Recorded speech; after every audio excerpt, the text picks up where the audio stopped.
विशेष transfer में बाहर हुए अतिथि शिक्षकों ने कलेक्ट्रेट पहुंचकर अनुभव के आधार पर समायोजित करने को लेकर लगाई गुहार। डिंडोरी जिले में विशेष ट्रांसफर के नाम पर बाहर हुए अतिथि शिक्षकों ने कलेक्टर कार्यालय पहुंचकर अनुभव के आधार पर समायोजित करने की गुहार लगाई। दरअसल शिक्षकों ने बताया कि विशेष ट्रांसफर के कारण शिक्षकों को बाहर कर दिया गया है, जबकि अतिथि शिक्षक लंबे समय से कार्य कर रहे हैं, जिससे आर्थिक समस्या हो रही है। अनुभव के आधार पर शिक्षकों को संयोजित करने की गुहार लगाई। जगमोहन तिवारी। क्या समस्या लेकर के आज आप यहाँ आए थे? आज हम जो बाहर हुए हैं अतिथि शिक्षक अतिशेष युक्ति ट्रांसफर से, उनकी समस्या को लेकर के आए थे। किससे मिले आज? आज एसी साहब से मिले हैं। क्या आश्वासन मिला है आपको? एसी साहब बोले हैं कि 1-2 दिन में आदेश हो जाएगा, जो पुराने बाहर हुए हैं उनको समायोजित करने के लिए। वीरेंद्र कुमार का। कहाँ से आए? ये किसलपुरी से। जैसे देखा जा रहा है काफ़ी लोग आज आए हुए थे जन सुनवाई में, क्या मामला है? जी सर, ये सर हम लोग करीब 500 करीब हैं। तो इस बार अतिशेष ट्रांसफ़र से बहुत से अतिथि बाहर हो गए हैं। अब ये उम्र दराज भी हो गए, करीब कोई 10 साल 12 साल 15 साल काम किए सर। और इस वर्ष बहुत भारी संख्या में बाहर हो गए अतिथि शिक्षक। अब रोजी रोटी की समस्या पैदा हो गई है सर। तो हम ये चाहते हैं प्रशासन से, इस महोदय से, कि जो बाहर हो चुके हैं तो जहाँ नई रिक्त पद है वहाँ पर पुराने अनुभवी अतिथि शिक्षक उनको प्राथमिकता देते हुए और उनका समायोजन किया जाए, जिससे उनकी रोजी रोटी चल सके। किससे मिले आज इसके संदर्भ में आप?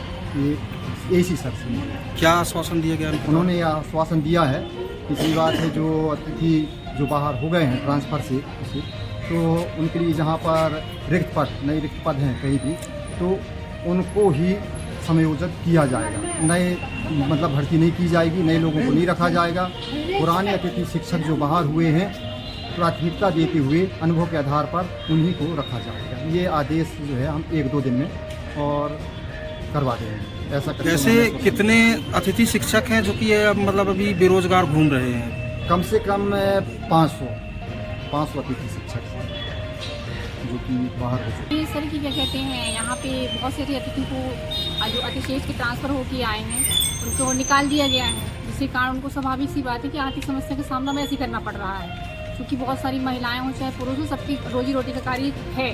ठीक है।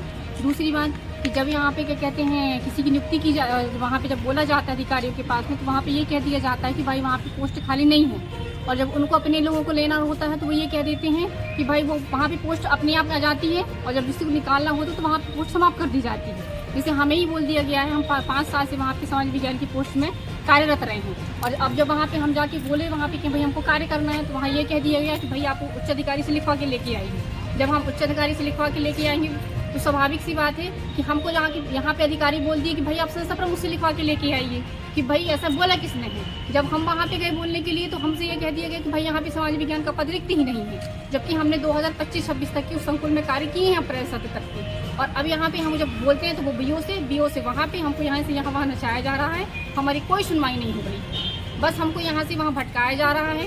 आप ये सोचिए कि भाई घर से प्रताड़ित महिला अगर यहाँ से आ रही है आपके उसमें दरवाजे में कि हमको काम दिया जाए उसमें से, तो हम कहाँ जाएंगे अगर हमने कोई वहाँ पे सुनवाई ही नहीं होगी? क्या चाहते हैं आप इसमें? हम यही चाहते भाई कि या तो आप समायोजित कीजिए वहाँ पे, और स्वाभाविक सी बात है कि जो इतने सालों से कार्य कर रहे हैं उनने उसके अलावा वहाँ पे कुछ अपने जैसे कि देखा जा रहा है आज आप एसी साहब से मिले, क्या आश्वासन दिया गया? एसी सर से वही कहते हैं सर कि मैं कोई आदेश नहीं कर सकता हूँ, बस आप जाइए संकुल समालों से मिलिए, बीओ से मिलिए। हम बीओ से कहेंगे तो बीओ एसी के पास भेजता है, एसी बीओ के पास में भेजता है, बस यही मिलता हमको आश्वासन। लिखित में दे दो। आज कितने विज्ञापन हमने यहाँ पे आके सौंप दिए हैं, पिछले 2 महीने से 3 महीने से परेशान हैं। प्रशासन तक आप अपनी किन बातों को पहुँचाना चाहते हैं? भाई यही बातें हमारे प्रशासन के लिए कि आप जो भी निर्णय लें, हमारा कहने का मतलब है सब जो आवेदक है उनके हितार्थ में लीजिए ना। यहाँ से वहाँ से यहाँ उनको क्यों भटकाया जा रहा है? क्या नाम आपका? विवा सिंह गौड़। कहाँ से आए? मैं शाहपुर से हूँ। संघ आपका? संघ अतिथि शिक्षक संघ।